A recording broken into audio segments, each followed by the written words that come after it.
By now you've all seen this. This is my home, Ontario, Canada. The forests are on fire. And it's not really an accident. It's intentional neglect. This is what happens when you elect incompetent people. Doug Ford took money away from forest services. The forests are burning. This was preventable. And what I want to know is how much longer are the MPPs in Ontario and the media stations going to allow this to continue? Because everyone that sees this knows one thing. Doug Ford is breaking the charter, and he is forcing black workers like me out of the civil service. And I've been talking about that for years. And no one's dealing with that. They're just trying to pretend it's not happening the same way they deal with climate change. You cannot fix a problem by ignoring it. You cannot fix a problem by building more oil refineries. We need to do things differently, or we're going to keep getting the same results. And that's not magic, that's literal math. I do not have the magical ability to stop global warming overnight, but I am trying to start a facility here in Windsor that will help investigate free energy and turn that into usable technology. And that's being held up right now because local MPPs are cowards, sticking their heads in the ground and pretending it's not happening. And there's a guy on here, his name's Tyler Watts. He's ridiculously attractive, and I'm trying not to sexualize him, but he's just really cute. Anyway, he is a good man who, if he actually tried, could solve this. But for some reason, he's not. I don't know why. And I don't care.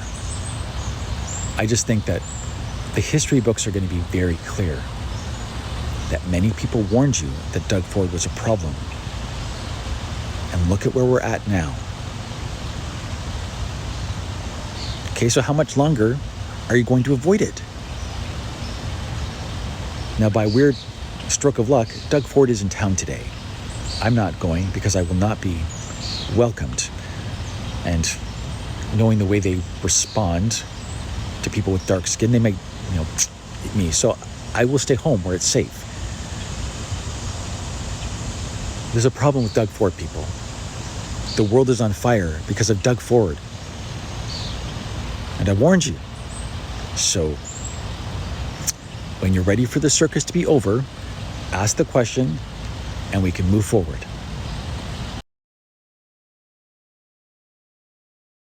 I'm having a full-on moment, and I don't even... Shit. Michael's going to be here soon. I'm having a full-on moment where it's like... one of two things could be true. Either I have completely lost my mind, or I might be a channeler.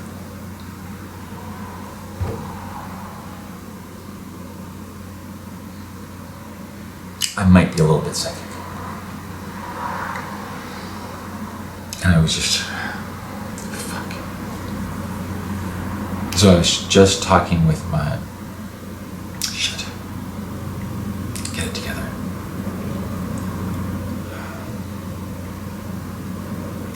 I was on Facebook and I was talking about synchronicities. I can't remember what the fuck it was about. Gee, I was just talking with Toni De Palma. She's a creative person and she's directed. She's a director and writer that I know on Facebook, and we were talking about synchronicities. And then she said, "Well, I said when she said something about context." Okay, the context I just realized is super, super important. So yesterday was June 20th, and up came the memory of when I went on Facebook and said, I heard the voice of God speak to me through the movie Avatar. So it was June 20th of 2022. I was watching Avatar and I felt felt the voice of God or something speak to me through Avatar. Like when Jake Sully opened his eyes at the end, I heard a voice say, ask. That's all it said, it's just ask. One word. But what I heard was, ask what you want from the universe. Okay, that's what I heard. Like again, just the word was ask. What the intention was, ask what you want from the universe. And I said, well, I want a sign that things are going to get better. And as soon as I did that, my phone dinged. Literally, as soon as I said, I want a sign that things are going to get better, and I heard it ding. It was an email to an interview. And it was, I didn't end up getting that job because, I got fired for speaking up about anti-black racism. But if I hadn't got fired, I would have got that job. And I didn't get that for that interview, but I was actively getting into that spot. I was talking with the managers in a couple of locations. I'd interviewed a few times, and I was going to get there. Anyway, the point for this story is, I asked, and literally I said, give me a sign, and it came like that. And what I found, and it's annoying, is almost every single time I ask for a sign, I get one. Every single fucking time. But again, how do you know if that's because you've just gone crazy and you're seeing signs where they don't exist, or if you're actually being given signs? I can't fucking tell. But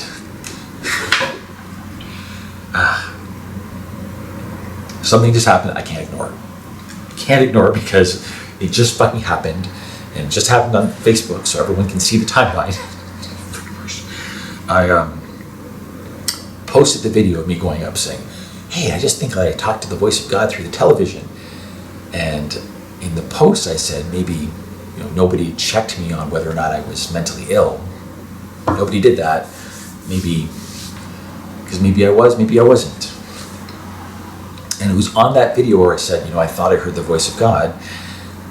Toni De Palma was talking about, we started talking about synchronicities in Julia Cameron's book, The Artist's Way, and she said how The Artist's Way had helped change her life. And then she brought up the name, she just said, actually she did. She brought up the name Abraham Hicks. And she said, maybe you should look into Abraham Hicks and manifestation.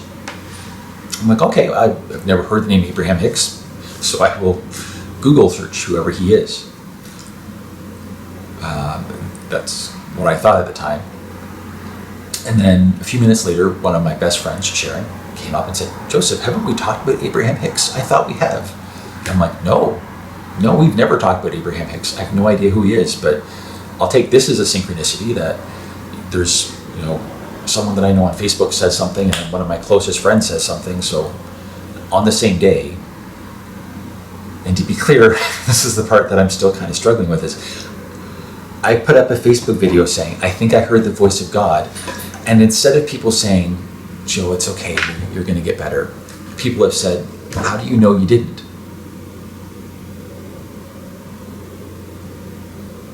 How do I know that I didn't actually hear the voice of God? I don't know. I don't know if what I'm saying is because I actually can channel and hear things. Maybe it's because I am a little bit psychic. Or maybe I have just completely lost my mind. And so is everyone else around me. And I don't know how to tell the difference. But what the voices are saying when I'm saying, I don't know how to tell the difference. All I hear is just listen. So for me, I can't believe I'm going to say this. If I can channel or get direction from somewhere, calm, relax, be easy. Anyway, the reason I'm making this video is not because I just randomly thought that I might be a little bit psychic or whatever, but I'd never heard of Abraham Hicks before, and then I Google searched who he was, realized that it was not a person, it was a channeler. And the fact that a couple of people that I know referenced two channelers there was Abraham Hicks, Esther Hicks, and someone else that they they mentioned as a channeler. I'm like, well, I haven't told anyone. I haven't even fucking told Michael that I think I might be psychic. I've told no one because it's fucking ridiculous. I'm not, like I just told Sharon, I'm trying to convince people I'm not crazy. And if I come forward saying, you know what, I think the voices in my head were actually real and now I can channel, that's not going to convince people that I'm not fucking crazy. Jesus. But I can't ignore what just happened. So I'm watching Abraham, whatever. So from the 5 minutes of research, and that's why I wanted to record this now before I do any more research so it's not tainted. I'm going to watch the rest of the video that may be running here in a couple seconds, but I stopped about 30 seconds into it because I was like, are you fucking kidding me? Esther Hicks was talking about the nature of reality, and it is exactly the same message that I was given. Like when I was having Kesha released a song called Eat the Acid. It's like, you don't want to eat the acid if you said don't ever eat the acid if you don't want to be changed like it changed me. You said, anyway, something like that. I didn't do acid. I did do DMT. When I knew that I lost my mind back in January and I had an experience. And I have not talked a lot about that experience because, again, I don't know, like, here's one thing I can say. When the DMT hit me,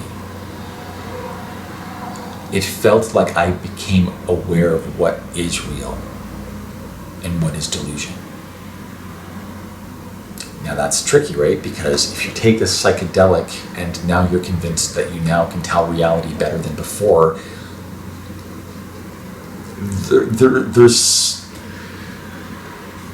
there's a leap in logic there that is not, I don't know if it's completely scientific.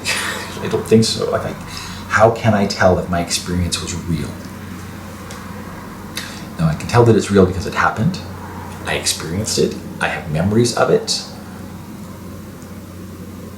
And the memories that I have of what was told to me. So like the message that I got during that experience seems to be exactly the same message that was given to someone I've never met who is a channeler. And the way that she sees the world and is describing it, it's like, oh my God, that's exactly what was shown to me.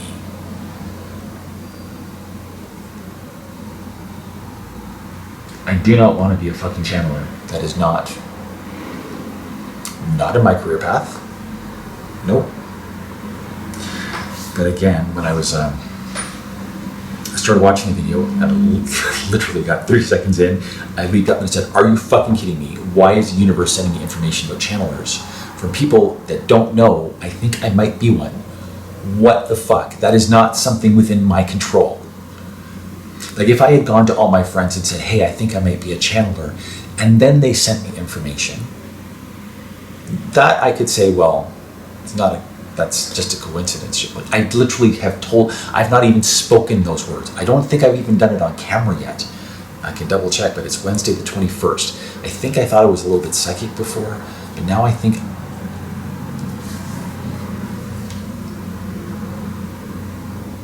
fuck.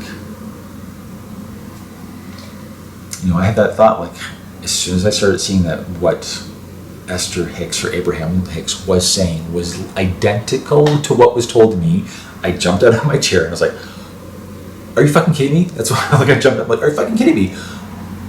I don't want to be a channeler. And I said to the voices, whatever, like, why the hell would I want to be a channeler? And a soft voice said, because you can. That's it. Because I can't do it. And what I just said to Sharon, I said, you know what? Sorry, voices. I have a lot of stuff to do in the world, and they're all in the physical world right now. I'm going to focus on what is physical. I can never, maybe that's it. Maybe I will never be able to prove to anyone, maybe not even myself, if I am a channeler or if I've just lost my mind. But what I can do is focus on the physical world. That's science. I need to focus on science because that's provable. But I also realize that I'm going to have to include this in the fucking documentary. Because maybe...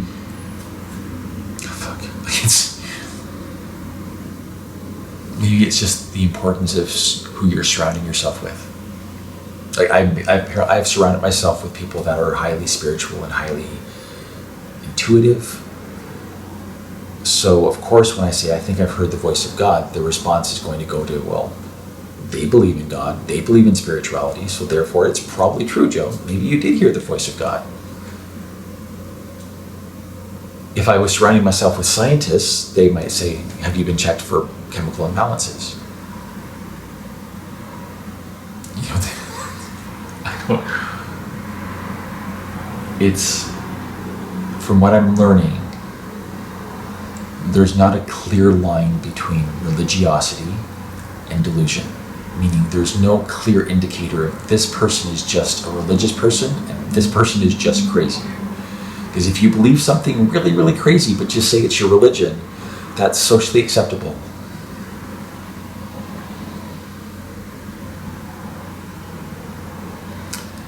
I don't want to be a channeler, but I'm looking at what the fuck am I doing right now. The voices in my head told me to do things and directed my life in a certain way, and I did that. The voices in my head gave me the term alien brain fog. Literally, I was just sitting there one day, and the voice in my head said, alien brain fog. And I was like, what the fuck is that? What the fuck is alien brain fog? And it was, you'll see. I'm like, thanks, that's fucking helpful. That's fucking helpful. So at the time, I had the term, I had the name alien brain fog, which I was like, boom. Okay, let's go with that. Oh my God. Here's a thought. What if that's all that creative people are? It's just a different way of channeling. Because you'll hear that often from people say, oh, I didn't write the song, it was a gift. Or I don't know where this novel came from, it was just like boom. Like we're tapping into something. And if you are a creative person, you'll know that. You don't even have to be a creative person.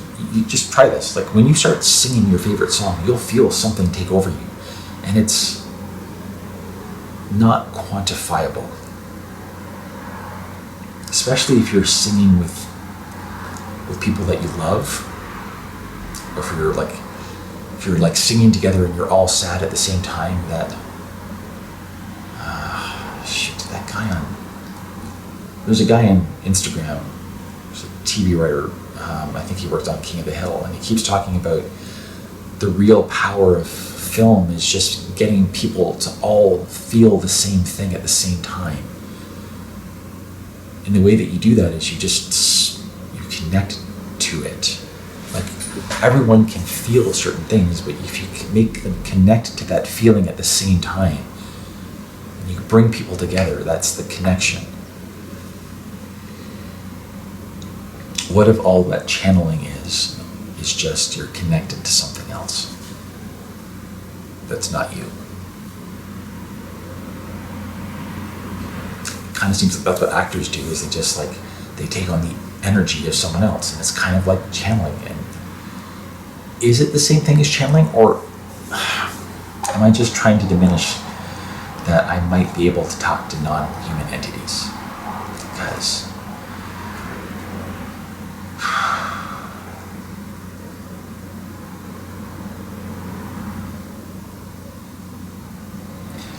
for most of my life, I've had that thing where I've said, well, everyone's a little bit psychic, right? Like I've always said that everyone's a little bit psychic. You know, everyone has things like this happen to them. it kind of feels like me saying, well, everyone's a little, like, there's this thing in the gay community where people say, well, everyone's a little bit gay. If you ever heard of someone say, everyone's a little bit gay, it probably means they're either gay or bisexual, or somewhere in there. Because what they're actually saying is, well, I'm a little bit gay, and that's normal, right? So everyone is. And what you're actually doing is diminishing your individuality and your specialness. Our Father, who art in heaven, hallowed be thy name. Thy kingdom come. Your kingdom come. Andrew, I don't know if you're going to hear me, but I'm going to try. I really am. This is Andrew Dowie. He's a Conservative member of provincial parliament. So Doug Ford is his boss, in a way, but his real boss are the people of Windsor, the people that elected him. We go to Andrew and say, hey, here's something that needs to be dealt with. Please deal with it. Andrew is saying, Happy Pride Month. And he's talking about how Ontario values diversity. Now, I follow Andrew on social media, and I don't bring my stuff into it often. But this time I had to. And what I said was, dude, you cannot claim to care about diversity while staying silent about charter violations. I marched in Windsor's first Pride. At the time, people were dying because the government stayed silent. History repeats. Actions are greater than words. Andrew, are you a man or not? Now this is a magic trick. It's called a taunt. Weak men cannot handle it if you question their manhood. Andrew has not responded for years at all. But the second I questioned his manhood, he finally responded. And here's what he said. He said, you need to go through your union with respect to your employment issue. See anything up here that deals with employment? Like, there's nothing up here where I talk about the union or my case at all. But Andrew is responding as if he is fully aware of who I am and what my situation is. Why do we elect members of provincial parliament? We elect members of provincial parliament to be our voice in government. It is your job, Andrew. Literally, the entire reason you have a job is to listen to people, listen to our concerns about how the government is not doing their job properly. And I'm telling you, Andrew, really, government agencies, people inside the government, are harassing me. They are monitoring my social media, and anytime they don't like what they see, they call the police on me. That's not okay. That's not an employment-related issue. I can't go to my union because I don't have a union, Andrew. What are you talking about? Maybe I just haven't been clear enough. So I will say this very directly. I am a black man. I used to work for the province, and while I worked there, I found out that they were harassing all the black people, and they were firing anyone that spoke up about it. I was the third removed from one office. OPSU is doing nothing to stop it at all. The newspapers refused to report on it. MPPs refused to deal with it. Everyone just sticks their head in the ground and thinks it will go away. Children. You're being a fucking child, Andrew. Doug Ford is breaking the charter. He's not allowed to do that. I'm being harassed by people inside the government who are monitoring my social media accounts. And when I talk about racism, they call the police on me. That's not an employment-related issue. It's purely a civil rights issue. I filed a complaint in April.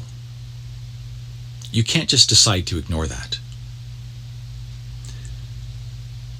The part that you guys are ignoring is I am really good at predicting the future. And I've got things that I should be dealing with that are much more important than this.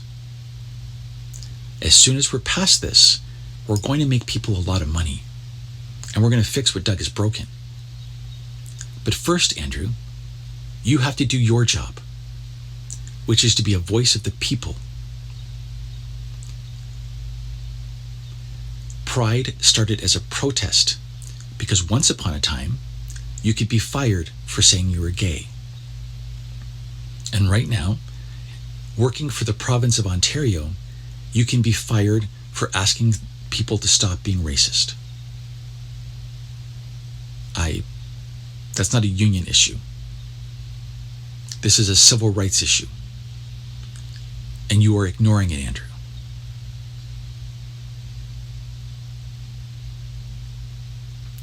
Wake up. Reminding everyone, all it will take to turn Windsor into one of the greatest tourist destinations on the planet is one uncomfortable conversation with Doug Ford. I have things I should be dealing with. Help. Right now, though, right? And who knows what will be coming our way in future years? Yeah.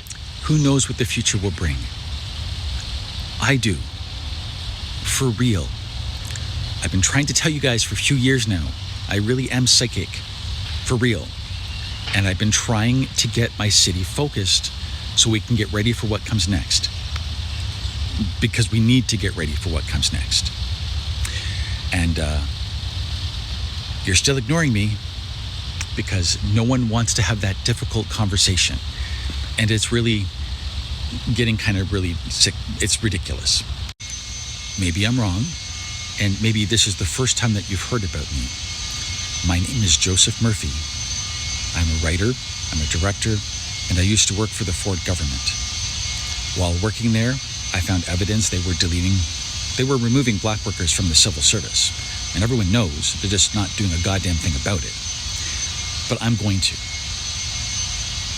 Because it's illegal, it's fucking gross. And the fact that everyone knows it's happening and is doing nothing about it is a problem. It's why I can't bring investors here. Windsor has everything required to turn it into one of the greatest tourist destinations on the planet. It shouldn't be a data center. It should be the place where people want to vacation. And all it will take is one difficult conversation with Doug Ford, and then we can get to work doing that. Wouldn't it be super cool if there was a way we could attract artists to Windsor, like turn Windsor into a place where artists would want to retire? Wouldn't that be cool? So instead of chasing data centers, we could actually help support artists. There's a way to do this. And it all starts with one question. I get it, really. It's a weird thing to say that you can see the future. It took me a long time to prove it to myself. That's what I was doing. But I am like Edgar Casey. When I dream, my dreams come true. I think we need to examine that. I have had a lot of things I dream about come true, which is why I'm concerned about this. Because I've had this dream for a very long time, that when I grew up, I was going to get rid of corruption and become the Prime Minister of Canada. But I can't get started with that until Windsor deals with its problem. So Windsor, when you are ready to switch things around and create thousands of jobs that will make people money, all it will take is one question. Someone has to be brave enough to ask Doug Ford why he is breaking the charter and forcing black workers out of the civil service. Someone will have to ask their MPs and their media stations why they haven't talked about that. And once we pull on that string, everything else falls apart. One question is all that stands between us and saving the city. This could potentially overtake us here. This is getting a little scary. Yeah. Holy sh**. Okay. Yeah, this is... Okay, y'all need to hurry up here. Like,